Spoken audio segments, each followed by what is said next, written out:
Sir நேற்று பாஜகவினுடைய மையக்குழு வந்து நடந்துச்சு. அதில் வந்துட்டு பன்னீர்செல்வம் அவர்களை வந்து சந்திக்க வைக்கிறதுக்கான ஒரு திட்டம் இருந்துச்சு. நேற்று அதுக்கு வந்து மறுப்பு தெரிவித்ததாக கூட செய்தி வந்திருக்கு சார்.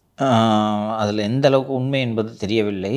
பாருங்க, பிஎல் சந்தோஷ் என்பவர் பாரதிய ஜனதா கட்சியின் தேசிய அமைப்பு பொதுச் செயலாளர். பிஜேபி கட்சியிலேயே அமைப்பு பொதுச் செயலாளர் பதவி தான் ஆர்கனைசேஷனல் ஜெனரல் செக்ரட்டரின்னு சொல்லுவாங்க. நேஷ்னல் ஆர்கனைசேஷனல் ஜெனரல் செக்ரட்டரி தான் நம்பர் 2. தேசிய தலைவர் திரு ஜே.பி. நட்டாவுக்கு அடுத்தபடியாக அதிகாரமுள்ள பதவி என்பது அமைப்பு பொதுச் செயலாளர் பதவி. அந்த பதவியில் இருப்பவர் தான் திரு பிஎல் சந்தோஷ். அந்த பிஎல் சந்தோஷ் அவர்கள் நேற்று தமிழகம் வந்து புதிதாக நிர்வாகிகள்லாம் நியமித்திருக்கிறார்கள். அவர்களுக்கெல்லாம் ஒரு பயிற்சி வகுப்பு போல் நடக்கும். அந்த திரு பிஎல் சந்தோஷ் அவர்கள் வரும் சமயத்தில் திரு பன்னீர்செல்வம் அவர்களை சந்திக்க வைக்க முயற்சிகள் நடந்து திரு பன்னீர்செல்வம் அவர்கள் மறுத்து விட்டதாக ஒரு தகவல் வருகிறது. அது உண்மையாக இருக்கலாம், திரு பன்னீர்செல்வம் அவர்களும் மறுத்து இருக்கலாம். மோடியை பார்க்க சொன்னால் நீங்கள் எனக்கு அதுக்கப்புறம் திரு சந்தோஷை பார்க்க சொல்கிறீங்க, எனக்கு நான் பார்த்தா பிரதமர் தான் பார்ப்பேன் என்று அவர் சொல்லியிருக்கலாம். இன்னொன்று, இப்போது நமது தேவை கருதி தானே இன்றைக்கி கூப்பிட்றாங்க. இன்னும் கொஞ்சம் பிகு பண்ணால் இன்னும் கொஞ்சம் நம்ம வலுவாக கெஞ்சுவாங்க நம்மக்கிட்ட. நம்மளை எவ்வளோ கெஞ்ச விட்டாங்க. நான் காலில் விழுந்து கெஞ்சி கேட்குறேன், ஒரு 5 நிமிஷம் கொடுங்கன்னு சொல்லிட்டு கேட்டோம். அப்போல்லாம் கொடுக்கல. அது மட்டும் இல்லை சார், இப்போ சொன்னோன்னே போய் என்டிஏ கூட்டணிலேருந்து வெளியே வந்துட்டேன்னு அறிவிச்சிட்டாரு. சொன்னோன்னே போய் ஒருவேளை ஓபிஎஸ் பார்க்கக்கூடாதுன்றது அவருடைய வெல்விஷர்ஸோட கருத்தாக இருந்துச்சு. பார்த்தா நல்லாவும் இருக்காது இல்லை சார்? நல்லாவும் இருக்காது. டிமாண்டே ஏற்றுறது அவருக்கு இதெல்லாம் கூச்சங்கச்செல்லாம் கிடையாதுங்க. பண்ணியிருக்கு. நீங்கள் வேறு அவ்வளோ சீரியஸெல்லாம் எடுத்துக்காதீங்க. டாமி இறக்கி விட்டால் முடிச்சு. அவ்வளோதான். போய் ஓரமாக நெல்லுப்பா ஏர்போர்ட்லன்னா போய் நின்றுக்குவார். ஸோ அவர் மறுத்திருக்கலாம். ஏன்னா இன்றைக்கி தான் என்னோடய அருமை தெரியுதா, அப்போ இன்னும் கொஞ்சம் நீங்கள் என்கிட்ட கெஞ்சுங்க, என்னோடய முக்கியத்துவம் இப்போ தெரியுதா என்பதற்காக கூட அவர் தவிர்த்திருக்கலாம். பிஎல் சந்தோஷை நான் பார்க்க விரும்பவில்லை என்றும் அவர் சொல்லியிருக்கலாம். கூட்டம் திரு பிஎல் சந்தோஷ் அவர்கள் புதிதாக தேர்ந்தெடுக்கப்பட்ட நிர்வாகிகள், காரியகர்த்தாக்கள் இவர்களோடு நடத்திய கூட்டத்தில் என்ன சொன்னார் என்பது தான் நாம் முக்கியமாக கவனிக்க வேண்டிய ஒரு விஷயம். அந்த கூட்டத்துக்கு திரு அண்ணாமலை என்ன கலர் சட்டு போட்டு வந்திருந்தார்? Blue colour. வழக்கமாக ஒயிட்டு தானே போடுவாங்க அரசியல்வாதிகள்.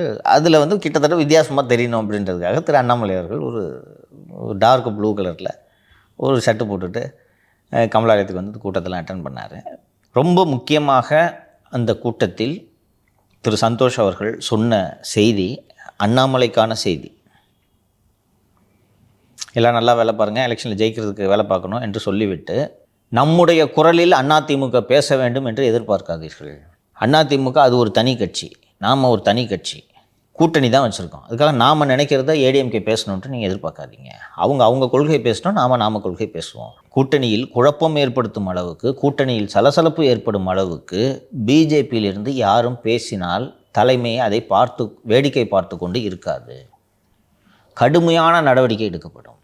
அந்த கூட்டணியின் ஒரே லட்சியம், ஒரே நோக்கம் திமுகவை ஆட்சியிலிருந்து அகற்ற வேண்டும் என்பது மட்டுமே.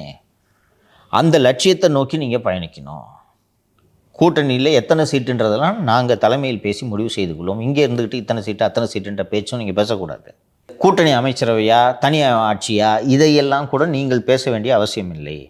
கூட்டணியில் குழப்பம் ஏற்படுத்தும் அளவுக்கு யார் பேசினாலும் தலைமை சும்மா இருக்காதுன்னு ரொம்ப கடுமையாக சொல்லியிருக்காரு. கூட்டணியில் குழப்பம் ஏற்படும் அளவுக்கு யார் பேசுனது பிஜேபியில்? அண்ணாமலை. அவருக்கு தான் இந்த செய்தி. ஒரு இன்ஸ்டா பேஜ் லிங்க் அனுப்புனேன், பற்றி அதை சாம்சா பார்த்து சார் என்ன இருக்குது அதில் சொல்லு, பார்த்து சொல்லு. அடுத்த முதல்வர் யாருன்னு போட்டிருக்கா? யாருன்னு சொல்கிறாங்களா?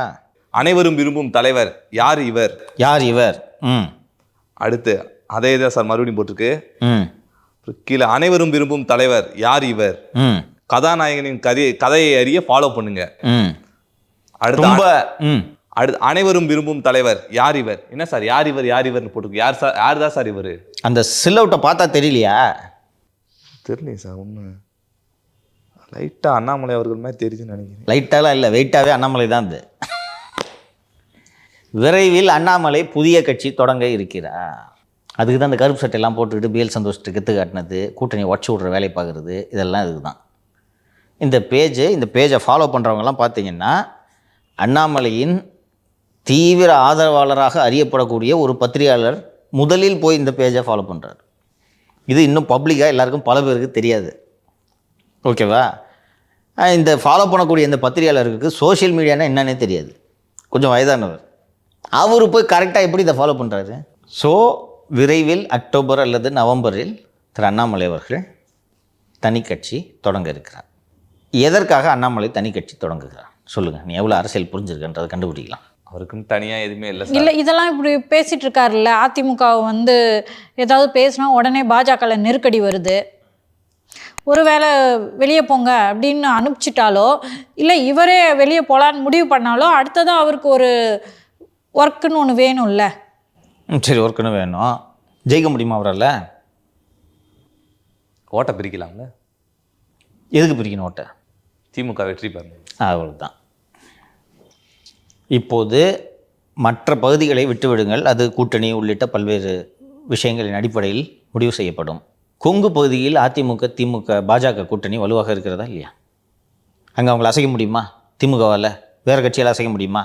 இல்லை கொங்கு பகுதியில் ஜெயிக்கிறதுக்கு அதிமுக பாஜகவுக்கு வேறு கட்சிகளின் தயவு வேண்டுமா? தேவையில்லை. ஜெயிச்சிருவாங்களா? ஜெயிச்சிருவாங்க. அதை ஈஸியாக அப்படியே விட்டுட்டு வேடிக்கை பார்த்தா அப்புறம் திமுக என்ன ஒரு எதிர்கட்சி? இப்போ அவங்க அங்கே வந்து பாப்புலராக இருக்கக்கூடிய இன்னொரு நபர் யார்? அண்ணாமலையை தனி கட்சி ஸ்டார்ட் பண்ண சொல்லி அண்ணாமலையை கொங்கு பகுதியில் 60 தொகுதி இருக்குது, 60 தொகுதியிலையும் கேண்டிடேட் போடு, நீ வேறு எங்கேயும் வரக்கூடாது, கொங்குல மட்டும் பிரச்சாரம் பண்ணு, செலவு நான் பார்த்துக்கிறேன். திராவிட மாப்பிள்ளை சார் இருக்காரு. அண்ணன் செந்தில் பாலாஜி கொடுக்க மாட்டாரா? செந்தில் பாலாஜிக்கு என்ன வேலை கொடுத்துருக்காங்க? கொங்குல ஜெயிச்சு கொடுக்கணும், ரைட்டா? நான் ஜெயிச்சு காட்டுறேன்ட்டு இருக்கார். எப்படி ஜெயிச்சு காட்டுவார் செந்தில் பாலாஜி? பணம் இருக்குது செந்தில் பாலாஜிக்கிட்ட, எப்படி ஜெயிச்சு காட்டுவார் சொல்லுங்கள்? கொங்கை வந்து ஏடிஎம்கே பிஜேபி க்ளவுட்டை உடைக்கிறது அவ்வளோ ஈஸி இல்லை, ரைட்டா? எப்படி ஜெயிப்பார்? செந்தில் பாலாஜி பணம் கொடுக்க மாட்டாரா? இப்போ அதிமுக பாஜக கூட்டணிக்கு வரக்கூடிய வாக்குகளில் கணிசமான வாக்குகளை என்னது யார் அந்த தலைவர், அனைவரும் விரும்பும் தலைவர் பிரித்தால் திமுக வெற்றி எளிதாகுமா? கோயம்புத்தூர் நம்பர் 2 பொசிஷன் தானே வந்தார். ஏன்னா இப்போ வந்து அண்ணாமலை அவர்களுக்கு ஏதாவது பிடிக்காத தொகுதியை கூட கொடுத்து போய் போட்டி போடுங்கன்னு சொல்லலாம். இப்போ பிஜேபி ஆமாம், நேற்றே பிஎல் சந்தோஷ் சொல்லும் போதே உங்களுக்கு தெரியலையா? கூட்டணி பாஜக அதிமுக கூட்டணியை டிஸ்டர்ப் பண்ணுற மாதிரி யாராவது ஏதாவது பேசுனீங்கன்னா ஹைகமாண்ட் பார்த்துக்கிட்டு சும்மா இருக்காது, யாராக இருந்தாலும் கடுமையான நடவடிக்கை எடுப்போம். இன்னொன்று இப்போ என்ன எதிர்காலம் அண்ணாமலைக்கு? பார்த்தேன் சார், சில யூடியூப் சேனல்லலாம் வந்து கடுமையாக திட்டிய பிஎல் சந்தோஷ் அப்படின்லாம் வந்துருந்துச்சு. இதுதான் சார் முன்னாடியே வந்து வாட்ஸ்அப்லாம் ஒரு செய்தி வந்ததா சொன்னீங்க, புதிய கட்சி ஆரம்பிக்க போகிறாரு அப்படின்னு சொல்லிட்டு. பல்ஸ் பார்க்குறாரு, அந்த அந்த அந்த அந்த புதிய கட்சி ஆரம்பிக்கிறாரு செய்தி வந்துச்சுல, இதை பிஜேபியில் சில தலைவர்கள் அண்ணாமலைக்கு அனுப்புகிறாங்க. நம்ம என்ன பார்த்து இது மாதிரி வருதுன்ட்டு. அண்ணாமலை ஏங்க எனக்கு இதுக்கு சம்மந்தம் இல்லைன்னு தானே சொல்லணும். ஒரு இந்த கும்பிடுற ஸ்மைலி ஒன்று மட்டும் பதில், இவ்வளோதான். இது சத்தம் போடாமல் இந்த வேலையை பார்த்துட்டு இருக்காங்க, இந்த என்னது எனும் நான். ஆனால் சார் பிஜேபி வந்து இதை பொறுமையாக கவனிச்சிட்டு இருக்காங்கன்னு நான் நினைக்கிறேன். ஏன்னா இது வரைக்கும் வேற எங்கேயும் பொறுப்பு கொடுத்து அண்ணாமலையை அனுப்பலை. மாநிலங்களவை உறுப்பினர் பதவி கொடுக்கல, எம்பி போஸ்ட் கொடுக்கல, பொறுப்பு கொடுக்கல, இங்கே இரு. வெளியவும் அனுப்பலை இப்போ வரைக்கும். பெரிய கட்சியில் அனுப்ப மாட்டாங்கம்மா, நீயா போகிறதுனா போ, புரியுதுங்களா? அதுக்கு கூட அனுமதிப்பாங்களான்னு நம்மளுக்கு தெரியல சார். நீயா போனேன்னா உன்னை அப்படி விட்டுருவோமா? ஏன்னா வந்து அண்ணாமலை அவர்களுடைய சொந்தக்காரங்க வீட்டில் ஐடி ரைட் நடந்திருக்கு. சொந்தக்காரங்கன்னா ரொம்ப தூரத்து சொந்தம்லாம் இல்லை, சகோதரியின் கணவர் இருக்குது. ஆனால் முதல்வர் வேட்பாளராக தன்னை அறிவித்து கொண்டு நான் தான் முதல்வர் வேட்பாளர் என்று ஒரு கட்சியின் சார்பாக போட்டியிடுவதை அண்ணாமலை விரும்புவாரா? நயினார் நாகேந்திரன் கூட சேர்ந்து நயினார் நாகேந்திரனின் கரணத்தை வலுப்படுத்துவதற்கு பிரச்சாரம் செய்வாரா? உங்களுக்கு நயினார் நாகேந்திரன் ஒருத்தர் பிஜேபி தலைவராக நியமித்தாச்சு. நயினார் நாகேந்திரன் இருக்கும்போது தலைவராக அறிவித்த பிறகு அமித்ஷா அவர்கள் இங்கே வந்து எடப்பாடிஜி தலைமையில் என்டிஏ தமிழகத்தில் தேர்தலை சந்திக்கும் என்று சொல்லிவிட்டார். அவரோட தலைமையில்னா யார் முதல்வர் வேட்பாளர்னு தெரிஞ்சு போச்சு. கூட்டணி ஆட்சி அங்கன்ட்டு அமித்ஷா கிட்ட அந்த நிகழ்ச்சியிலே கேட்கும் பொழுது தேர்தல் முடிஞ்ச பிறகு நாங்கள் எங்கள் லோக்கல் காரியகர்த்தாஸோடு விவாதித்துக் கொள்வோம் என்று சொல்கிறார். அதற்கு பிறகு சைதாப்பேட்டை நீதிமன்றத்தில் ஆர்எஸ் பாரதி தொடுத்த ஒரு அவதூறு வழக்கில் சென்று ஆஜராகிவிட்டு வந்து கூட்டணி ஆட்சி தான், நான் பிஜேபிக்காக தான் வேலை செய்வேன், எங்கள் தலைவர் சொல்லிட்டாரு கூட்டணி ஆட்சின்னு சொல்லிட்டாரு. அவர் எடப்பாடி பழனிசாமி இல்லைங்க நாங்கள் தனிப்பெரும்பான்மையோட அதிமுக ஆட்சி அமைக்கணும்னு சொல்கிறாரு. இவர் நான் சொல்கிறேங்க கூட்டணி ஆட்சி தாங்க அப்படின்றாரு. நயினார் நாகேந்திரன் கேட்டால் அதெல்லாம் இல்லை, வருங்கால முதல்வர் திரு எடப்பாடி பழனிசாமி அவர்களேன்ட்டு அவர் பேசுகிறாரு. இவர் இப்படி பேசிகிட்டு இருக்கிறாருன்னா இவரோட நோக்கம் என்ன? அந்த ஏடிஎம்கே பிஜேபி அலையன்ஸ் வேலை செய்யக்கூடாது, கூட்டணி உடச்சி விடணும். இப்போ நேற்று பிஎல் சந்தோஷம் ஆன் பண்ணிட்டார், ரைட்டா? இப்போது பிஜேபியிலேயே நீடித்து 2026 எடப்பாடி பழனிசாமி முதல்வர் ஆவதற்கு பிரச்சாரம் செய்வதன் மூலமாக அண்ணாமலைக்கு ஏதாவது பலன் இருக்கிறதா? அண்ணாமலை மனதில் தன்னை அடுத்த பிரதமராக நினைத்து கொள்ளக்கூடியவர், ரைட்டா? அப்போது போய் ஒரு 4 இடத்துல கட்சிக்காக பிரச்சாரம் செய்கிறதுனால அண்ணாமலைக்கு எதுனா பிரயோஜனம் இருக்கா? தனி கட்சி ஆரம்பித்து மாப்பிள்ளை சாரோட உதவியோட முதல்வர் வேட்பாளர் அண்ணாமலை என்று கிளம்புறீங்க. எல்லாரையும் திட்டலாம், சகட்டு மீனிக்கு இந்த போட்டு விஜய் 2 திட்டலாம், சீமான் 2 திட்டலாம், உதயநிதி 2 திட்டலாம். திட்டினாதான் அவர் தூக்கமும் வரும். இவரை பற்றி சுற்றிய செய்தியை சுழல விடலாமா? இது எவ்வளோ கன்வீனியண்ட்டாக இருக்குது. ஏற்கனவே சம்பாரிச்சது இருக்குது, இப்போவும் செலவுக்கு புதுசாக கொடுப்பாங்க. சூப்பராக இருக்குது சார் பிளான். நல்லா இருக்கா? நல்லா இருக்கு சார். அண்டு திமுகவுக்கு என்ன வேணும்? கொங்குலையும் கொங்கு, நீங்கள் வலுவாக இருக்கிற ஒரே ஏரியா கொங்கு தானே, கொங்குல அடிக்கிறேன் உன்னை. எப்படி வலுவாக இருக்குன்னு பார்க்குறேன். கரெக்டாக இருக்கா? 60 தொகுதியில் 60 தொகுதியும் வேண்டாமா, ஒரு 20 தொகுதி அடிச்சா, 20 தொகுதியில் திமுகவோட வெற்றிக்கு உதவி செஞ்சா ரைட்டா? நான் என்ன சொன்னேன் ஏற்கனவே, எப்படி தேமுதிக அதிமுக கூட்டணியோடு போய்விட போகிறதோ என்பதற்காக தூக்கிட்டு வந்து இவங்கள தூக்கி விஜய் கூட சேர்த்து விட்டு பாமகவை செங்குத்தாக பொழந்து ஒன்றா இருந்தால் தானே போய் அங்கே உட்காருவீங்க. உடச்சி விட்றேன். அன்புமணியை தூக்கிட்டு வந்து விஜய் கூட சேர்த்து விட்டு போ நில்லு, நீ தான் மக்கள் நல கூட்டணி 2.0. அப்படி இருக்கும்போது நீங்கள் வலுவாக ஜெயிக்கலான்னு நினைக்கிற கொங்குல மட்டும் நீங்கள் ஈஸியாக ஜெயிச்சிடுறதை எப்படி வேடிக்கை பார்த்துட்ருக்கோம்? நல்ல அரசியல் பிளான் இல்லை? Super sir. அதுதான் இதன் பின்னணி. எனக்கு திடீர்னு இந்த பேஜ் வந்துச்சு.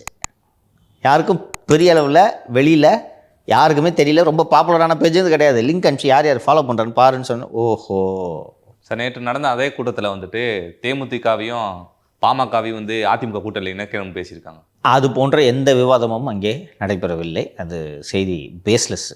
அங்கே பேசுனது கட்சி சம்மந்தமாக நிர்வாகிகள் நல்லா வேலை பாருங்கள், புதுசாக தேர்ந்தெடுக்கப்பட்டிருக்கீங்க, உங்களுக்குலாம் பதவி கொடுத்துருக்கு, நல்லா வேலை பாருங்கள், திமுக வீட்டுக்கு அனுப்பணும், இது ஒன்று தான் லட்சியம். சோறு தண்ணி இல்லாமல் நீங்கள் இதை மட்டும்தான் நீங்கள் வேலை பார்க்கணும், வேறு எதையும் பண்ணாதீங்க, வேலை செய்யுங்க, you will be rewarded. Learn பண்ணுங்கள், போய் ensure that the alliance gels properly and alliance disturb பண்ணுற மாதிரி any talks will not be tolerated, will take a very serious view. அது அங்கே அந்த கூட்டத்திலே ஒரே ஒரு ஆளுக்காக சொன்னது, வேறு யாருமே இந்த கூட்டணிக்கு எடுத்து விடுறதுக்கு பேசலை. அண்டு ஒவ்வொருத்தரும் பொறுப்பை எடுத்துக்கிட்டு செய்யுங்க. அவர் பார்த்துப்பார், எதான் தலைவர் இருக்கார் பார்த்துப்பாருனா இருக்காது. எல்லாருக்கும் வேலை இருக்குது, ரோல் இருக்குது. உங்களுக்கு என்ன ரோல் கொடுக்குறாங்களோ அந்த ரோலை ஃபுல்ஃபில் பண்ணினா தான் you will be recognised by the party அப்படின்றத திரு சந்தோஷ் அவர்கள் சொல்லியிருக்கு.